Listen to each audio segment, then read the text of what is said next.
जय माता दी भक्तों। हमारे YouTube चैनल में आप सभी का स्वागत है।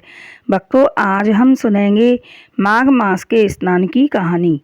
हमारे हिंदू धर्म ग्रंथों में जैसे तीज त्योहारों का उल्लेख मिलता है, ऐसे ही इन महीनों जैसे माघ मास का स्नान, वैशाख मास का स्नान, कार्तिक मास का स्नान और अधिक मास का स्नान, यह 4 मास मुख्य हैं। इनको पूरे महीने स्नान, दान, पुण्य आदि करने का महत्व बताया गया है। इन 3 महीनों की कहानियाँ हमारे चैनल पर पहले से ही उपलब्ध हैं। अब सुनते हैं माघ मास की कहानी। बहुत प्राचीन समय की बात है। किसी नगर में एक कुम्हार रहता था। वह बहुत ही निर्धन था। उसके पास 4 गधी थी। वह प्रातःकाल 4 गधों को लेकर जंगल की ओर जाता। जंगल में वह मिट्टी खोदता और गधों पर लादकर नगर में घूम घूम कर बेचता। प्राचीन समय में मिट्टी का उपयोग कुछ अधिक होता था, जैसे बर्तन साफ करने, शौच के हाथ साफ करने, घर के तुलसी आदि के गमलों में मिट्टी भरने आदि के लिए उपयोग होता था। इस प्रकार मिट्टी बेचकर वह अपने परिवार का पालन करता था। एक दिन वह गधों को लेकर मिट्टी भरने के लिए जंगल की ओर जा रहा था। तब उसकी नज़र एक मंदिर में पड़ी, जिसमें और दिन की अपेक्षा भक्तों की भीड़ कुछ अधिक थी। कौतूहलवश उसने एक बाहर बैठे हुए बुजुर्ग से पूछ लिया कि बाबा, यह भीड़ क्यों एकत्रित हुई है? तब बुजुर्ग ने कहा कि बेटा, कल पूर्णमासी है और कल से माघ मास के स्नान का प्रारंभ होने जा रहा है। इसलिए माघ मास का स्नान करने वाले भक्तों की भीड़ एकत्रित हुई है। तब उसने कहा कि बाबा, यह माघ मास क्या होता है और स्नान कैसे करते हैं?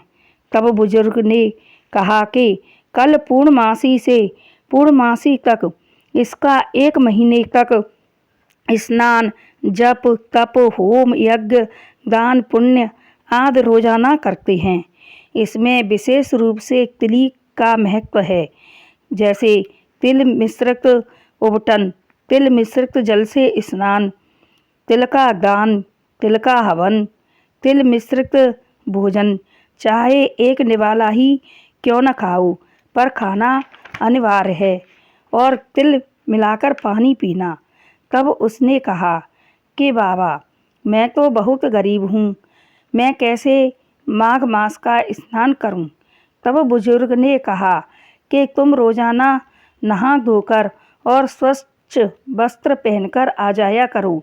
यहाँ भक्त लोग हवन करते हैं, उस हवन का दर्शन किया करो, और जो भक्त हवन करते हैं उन भक्तों का दर्शन किया करो। अगर बन सके तो तिल और गुड़ या तिल और चीनी लेकर आ जाना, उसी से हवन करना, उसी से मंदिर में दान देना और खुद खाना। तब उसने कहा कि ठीक है, और वह सोचता हुआ गधों को लेकर जंगल की ओर चल पड़ा और उसने जंगल में मिट्टी भरी और बेचने चला। आज उसे और दिन से कुछ अधिक पैसे मिले। तब उसने थोड़े से तिल, थोड़ा सा गुड़, थोड़ा सा घी खरीदा और दूसरे दिन वह सुबह नहा धोकर और सामग्री लेकर मंदिर में आया और उसने अन्य भक्तों के साथ हवन किया और वह तो थोड़ा सा दान किया। अब वह इसी प्रकार रोजाना मंदिर में हवन और दान करने लगा। इस प्रकार उसका माघ मास कब पूर्ण हो गया उसे पता ही न चला, और भक्तों से पूछकर उसने 31 तिली के लड्डू बनाए। लड्डू के अंदर एक एक सिक्का छिपाकर लड्डू बनाए और उसने मंदिर में दान किए। यह 31 लड्डुओं का दान मंदिर में बहन भांजी जेठौत आदि को भी दे सकते हैं। इसी प्रकार महिलाएं भी माघ मास का स्नान कर सकती हैं और घर पर ही हवन भी कर सकती हैं। माघ मास उसका पूर्ण हुआ। रोजाना की तरह वह मिट्टी खोदने जंगल गया। उसने मिट्टी खोदी और मिट्टी खोदते खोदते उसे एक कलश मिला जो सोना और चांदी और असरफियों रत्नों से भरा हुआ था।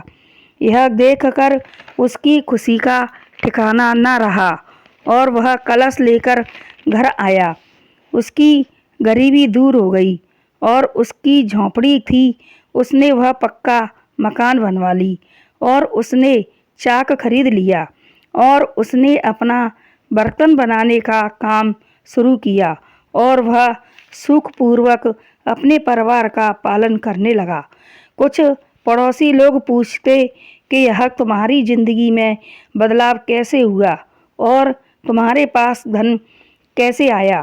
तब वह कहता कि यह सब माघ मास के स्नान का फल है।